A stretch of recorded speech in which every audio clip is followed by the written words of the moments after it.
And what's up guys, and welcome back to another video.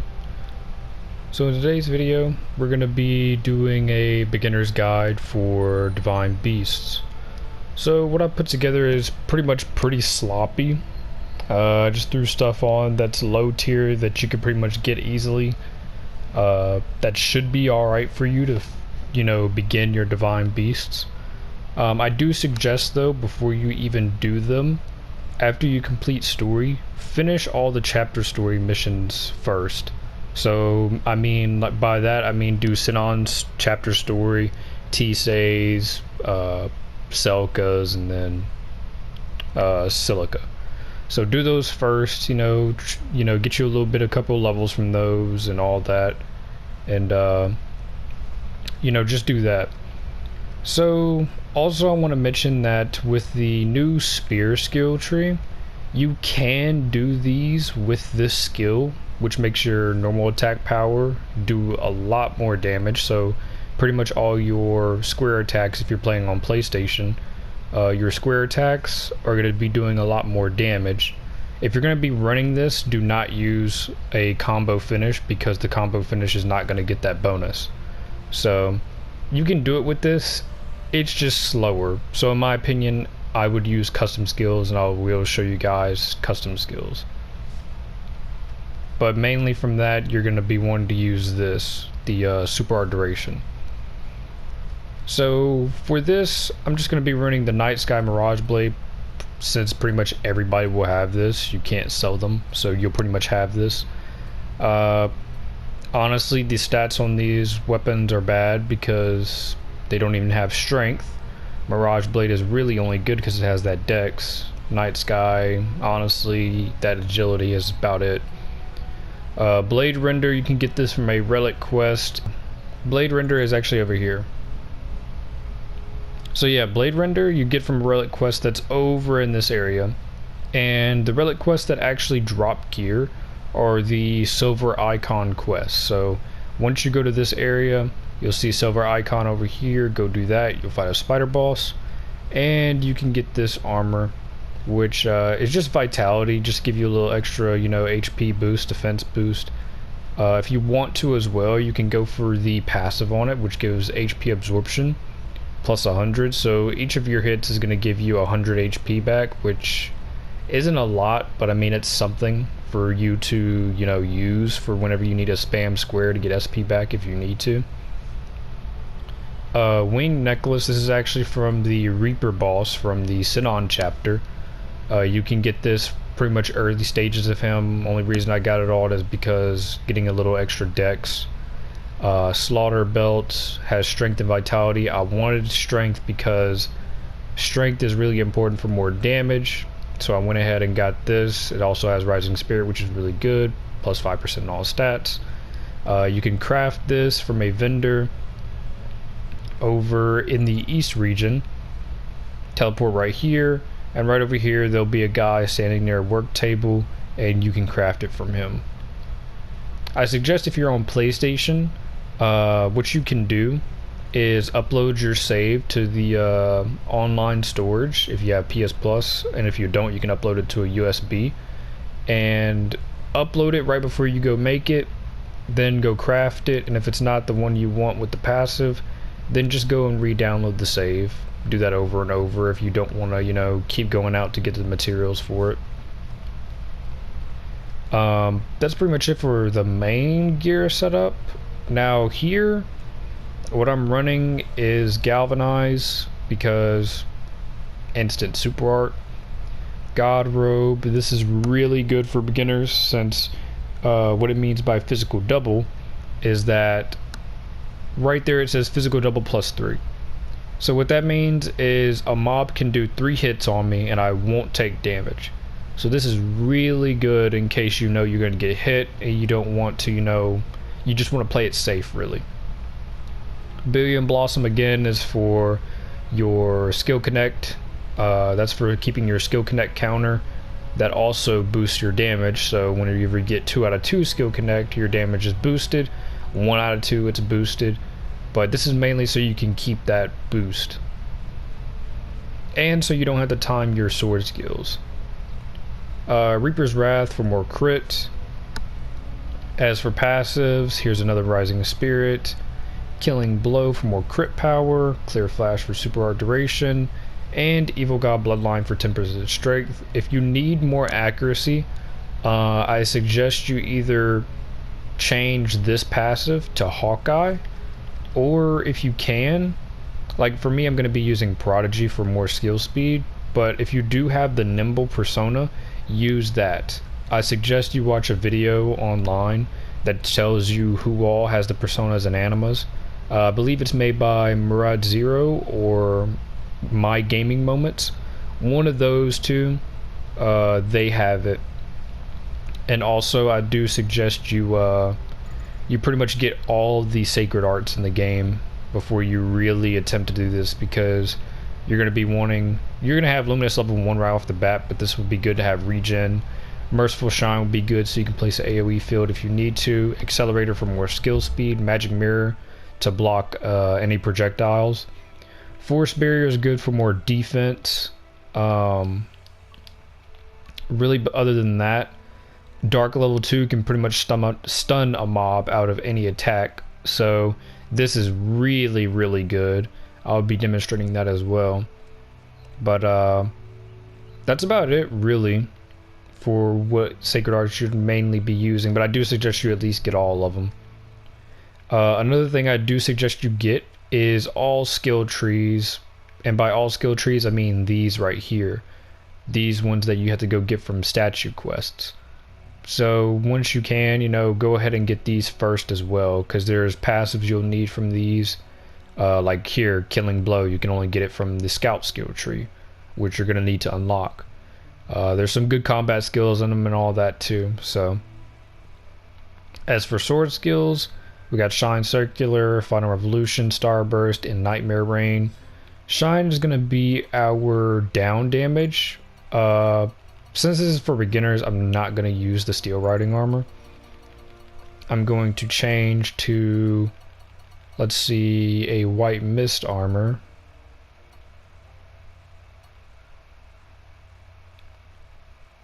Let's see, White Mist, I'll go with this one. But actually, let me unequip it real quick, because I do need to put the down incarnation on it. Which the down incarnation will just make it to where whenever you down a mob, you'll be doing a lot more damage to them. And here it is right here, the Raksha incarnation. You can actually get this from the Southern Corridor. So what I mean by that is you travel here, fast travel here, and go in that teleport point right there, then you want to go up in this corridor. As you go in, you'll keep going straight, and you'll go to the left, and like the second door on the left, you should see an icon for a relic quest. Or not a relic quest, never mind, I'm sorry. You keep going straight, and whenever you get to the back wall, you'll go to the right, and you'll see a room with like 3 slugs guarding a chest. Kill them, and you can open it and get this. So since I got that on now, I'm going to swap back to the blade render. And then now I'm going to put this on customs. I also put a second slaughter belt in my custom, mainly because how custom skills work is that you can stack 2 of the same accessories, or by 2 of the same, I mean 2 of the same type. So like here on my main gear, this one has strength 34, vitality 26. And then right here, this one's the same belt, except the stats on this one are lower because I just went with this one since it came with Rising Spirit. But you could definitely stack these. So technically, whenever I activate this sword skill, it's gonna switch to this gear. So since this is in my accessory 2 slot, and the other one is in my accessory 1 slot in my custom, when I activate that sword skill, it's gonna equip both of these, but this isn't going to be used. So because the other one is replacing the accessory 1 slot, if that all makes sense. But I'm going to put the armor right here. White Mist, there we go. And for this one, we're going to have the Hazard incarnation, which I've already said where you could get this one in my extreme guide for beginners, but if I remember correctly, I believe it was right here. You get it from in this area. So that's what we're pretty much running on that. I'm running Slaughter Belt again on that. Slaughter Belt is going to be on all these. White Mist on that. And then here again, I'm going to put this second White Mist on. And then that's going to be for our down damage. Now, one thing I highly recommend is always take a singular tank. Now, I'm going to unequip this weapon because this is something a beginner will not get. And what I'm going to use is I'm going to use Dragonbone Hammer. Now this mace you can pretty much get from the East region, and you can get it from a relic quest right over here in this area. So right there, Silver Icon quest, you can get that there. As for armor, the first armor you can really get that's really good, and something I would say put on all your AIs for the time being, is actually, let's see, the Forest Fabric armor. Mainly because it has a max HP plus 20% passive, so that's really good to get early on. So I would say you can get this at North region. You can get this right over here in Uitra Valley. Right there, Silver Icon quest, do that and you can get it. As for accessories, really, I'm not sure what early on vitality accessories you're gonna find, but any early on vitality passives you can find, just put them on your tank. I was gonna recommend like this earring right up here. I was gonna recommend using this since it has a healing receive passive and HP regen, which will make it to where they'll regen HP and they'll also be getting more HP back because they're getting more healing received. And it also has this combat skill which gives you HP regen and HP recovery. But the reason why I'm not recommending this is because this is a mob drop item, which, if you don't know, there are certain mobs in the North region and they can drop these items. So I didn't recommend this because it can take a while for you to get these. But if you do want to go for this, I do have a spreadsheet I made of this in an old video. I believe I put that in the tips, tricks, and location guide in my playlist. So if you really do want to get this, you can go there and look at that. And there was another one I was going to recommend, which is this. Has the same exact passives in the combat skill, and you can actually get this in the exact same area you would for the earring. But if you do want to get these just to be extra safe with your tank, you know, you can go check out the spreadsheet I did, and you can go from there. But since I'm not going to be using those, I'm just going to go ahead and take those off. And for passives, pretty much max HP plus 10%, sturdy body, max HP plus 20%, vitality plus 10%, and healing receive plus 50%, and HP regen plus 1%. Now another thing I wanted to mention was on that previous armor I did have on her, I do have this incarnation, which gives healing received 100%, max HP 20%, and HP regen 1%. This is a incarnation you get from a clamp cluster, which is located in Crest Cove in the South region. So right down here, you'll see a clamp cluster right here. So beat the clamps all up in this area, then you can go get the clamp cluster and you'll get that on completion. If you want to be extra safe on your character, you can also put it on you. Now, as for first dagger user, this is mainly going to be buffer. Ripple dagger is a relic quest item you can get. You can get this from the desert area, from fighting a cactus, which the relic quest is right over in this area. So right over there, you can go fight him for that. I suggest you get it with the combat skill Firebolt. so you can actually get skill speed, because you're gonna want speed. Again, white mist armor on her because I want her to use Reaper's Wrath. And then this is another firebolt plus you can get from a mob drop. Like I said, if you want this as well, you can go do it, but for starting out, this is easier to get. But I'm gonna remove that. Also, as passives and skills, I put also on Liz, I wanted to mention I just only had Galvanize. This is just an extra one just in case. I'd say she doesn't really need anything, but if you want to as well, you can put a God Robe on her. But for Philia, I got Galv as well. Another the Reaper's Wrath, Firebolt, and God Robe. Now, actually, as well for passives, she has Efficient Movement for SP regen, Soul's End for max SP plus 100, cooldown time minus 10%, and another cooldown time minus. Now, since my levels are higher than probably what you guys will be for challenging these mobs, I'm pretty sure my Philia and my Shaita will be able to land their sword skill debuffs even without special accuracy. But I think if you guys are starting off, you might need one special accuracy passive for them. I'm not too sure, but you'll just have to really try for yourself. Another thing I wanted to mention, you need to, I suggest really before fighting these guys, you bond your weapon. So by bond, I mean like that green bar right below.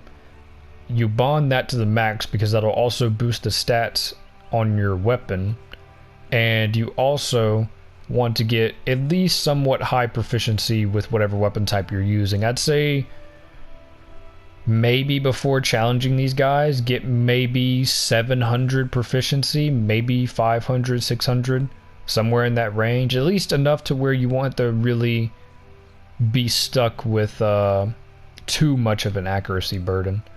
Like I said, you're going to have to test how much accuracy you're going to need for yourself, because since I'm level 100, I don't know what it is. Now, as for Shaita, I have Forest Tempest on her. This is from a relic quest as well. I believe this is from... South region, maybe? No. Actually, I think it's from here. I'm not too sure on that, but it's somewhere. I'll probably put captions right here showing where it's at, or telling you where it's at, because I'll have to look after this. But as for that, I have that on her because this will be good for your rapier user because it has dex. If you want to as well, you can put this HP regen on them. Got the forest fabric armor on her, and I don't have two accessories because either you can be safe and put some vitality on her, or you can put some dex on them as well to help with their accuracy. Now, as for her skills, a galvanize as well, you probably won't need all these galvanize, honestly, but if you just want to play it safe as well, you know, go ahead. Venomous Curse, because if you need a hazard, this can make it to where you can hazard mobs faster, because hazard gauge plus 50%. Burning Blade for more down damage, and Mind Break as well. Keep in mind, Mind Break goes based off accuracy, so you're going to want at least high accuracy to be able to land this, but this will instantly hazard a mob. As for passives, I got High Precision Machine for accuracy plus 15, Mental Resonance for special accuracy, Shadow Hands for special accuracy, and Hawkeye for accuracy. These two are mainly so she can land the debuff on her Speak of Caliber, which is the slow debuff, so you can double stack that with Philia, as she's a dagger user who can do Shadow Stitch, because those will both stack. But that's mainly it for that. As for records for them, I have Shaita with Nimble, Philia with Born Leader. This is from Berkoli. You can get this from, yeah, you can get this from Broccoli. And this is so she can share her buffs with the entire party. Now Liz, she just has Stalwart, that just boosts her max HP. Me, I'm just running Prodigy for skill speed, and then Uptight, this is from Shayta. This boosts your attack. So I think that's pretty much it for the setup, really. Now I'm just going to be showing the clips of doing all the Divine Beast, and really you could just see how this will work.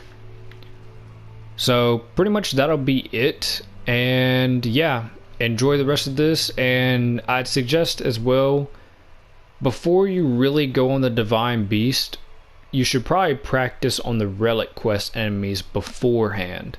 Like I said, get your level up a little more if you don't feel comfortable with what you are at now. Practice on these Relic Quests. Do some of your chapter bosses if you want to. And like I said, it's all about practice and really knowing. But I'm gonna cut this here, and then I'll just show the clips of how the fights go so you can really see how this will all work. And enjoy.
One quick thing I wanted to remind you guys of is also for some of these sword skills, or not sword skills, but these combat skills, you'll notice, like for example, Shayta Venomous Curse, it has a lot of stuff on it.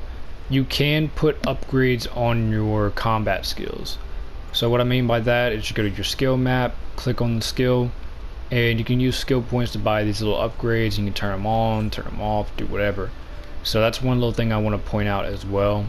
And another thing is, in combat, I do want to show you how Billion Blossom works. Before that, I suggest going into your settings to actually turn on your skill connects. So what I mean by that is, let me see. So like this right here, show further gameplay elements, which shows your skill connect EX count. Turn that on so you at least know. Is it?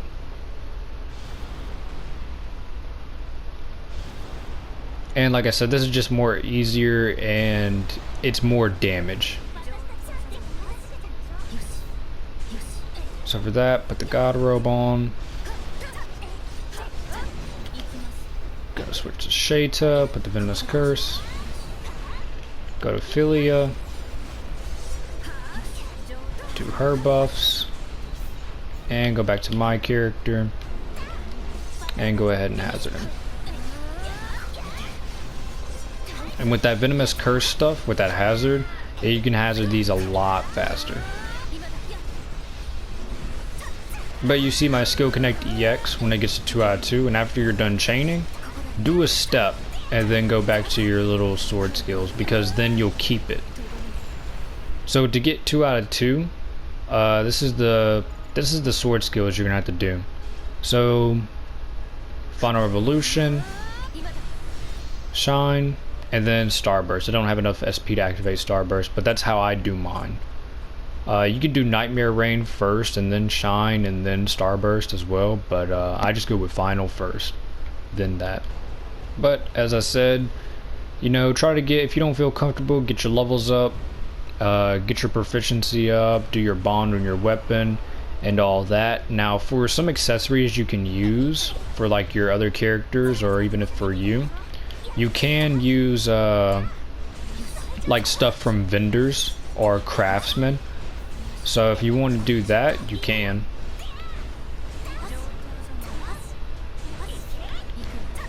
Because there are some accessories from craftsmen or vendors that they sell that you can use. Some weapons as well that could be used for these people.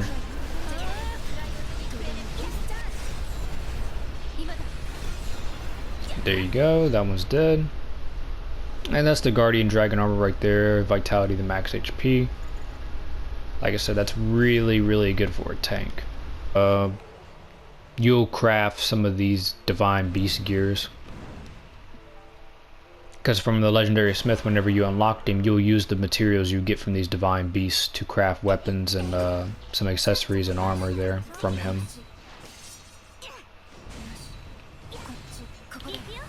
Keep in mind as well, Mind Break can also fail. If the mob is attacking and then you use Mind Break, it will not work.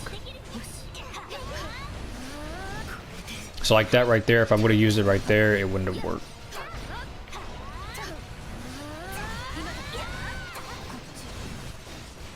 But as you can see, even with this this setup that's not even really fully optimized, it still works. Even with the Night Sky Mirage Blade that you just get from story, it can work.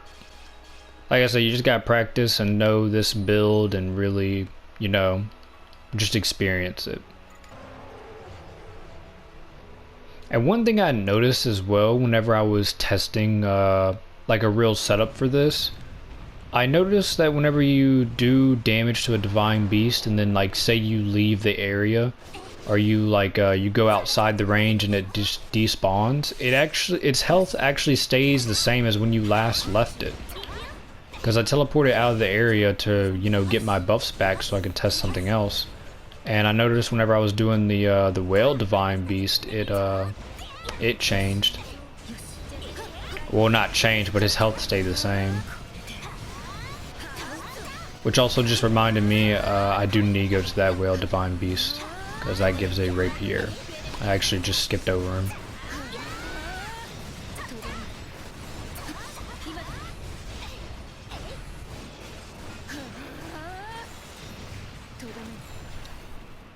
So this one gives you mace, strength and dex, which not really on your tank. You wouldn't want to put this on because that has no vitality.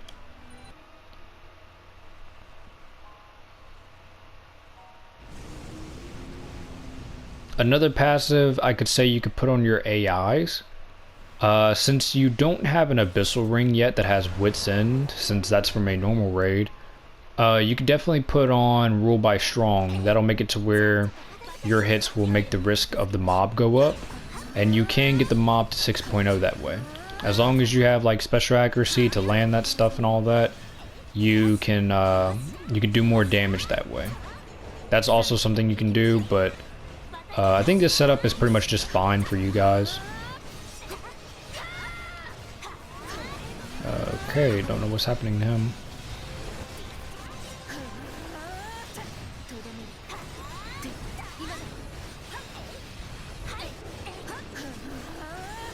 But you see the risk on him is at 3.0. If you use Rule by Strong, you can get it up to 6.0. And the more risk a mob has, the more damage they'll take. But there we go. Gives you Midnight Rain, has only agility. Go ahead and get our stuff going. This one will drop a katana.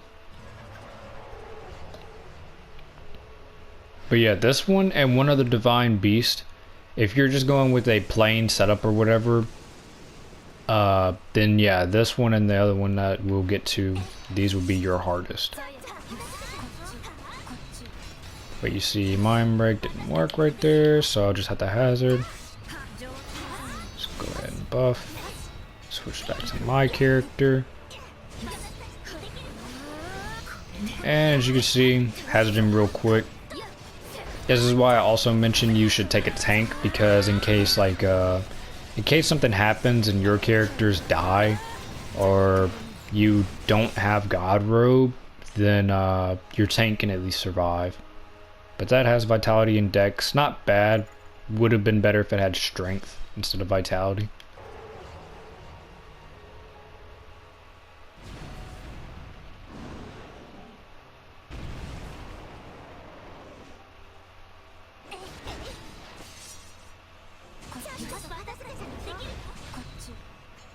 Get the buffs going.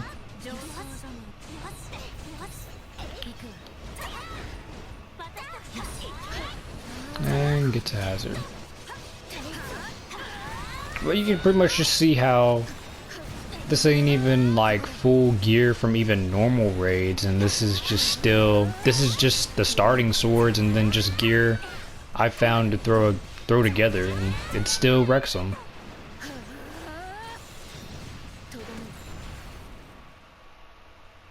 Because like the most important parts for this is just gonna be your white mist. If you're gonna use the white mist for hazard, like for this, you do want this passive on an Unfreezing Spirit, because that'll add more to the hazard gauge whenever you crit. But yeah, pretty much that, and then the incarnation I have on it, the Violent Flash for more hazard. Those are pretty much the real winners for this setup. And then the down incarnation for more damage. And if you're also in a sword skill animation and you use it, it'll cancel you out of it. Since some sacred arts can pull you out of a sword skill. I think all of them can.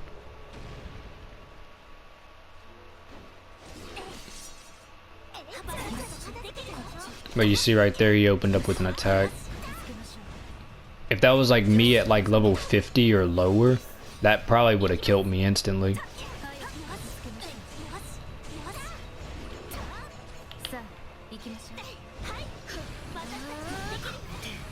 So we get the hazard. There we go.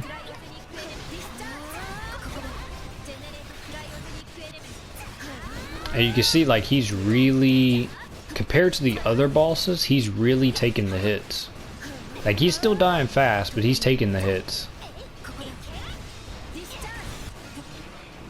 And there we go. That's the last Divine Beast, and like I said, this is a setup that beginners can use for this. I just threw stuff that I had on and some stuff that I found as pretty much as low as I could go. Same thing for the AIs. Like as you can see, for most of them I just didn't even have 2 accessories on them. But if you need to, like I said, get proficiency, get some more levels if you need to, do your bond on your weapons. I have a video for how you can get bond and proficiency fast, if you need to look at that. And for any other accessories you want to put on your AIs or whatever to feel safer with them, or if they need more accuracy to hit, then you can find some at vendors around any location, some of them that got dex or some of them that have vitality for your tank.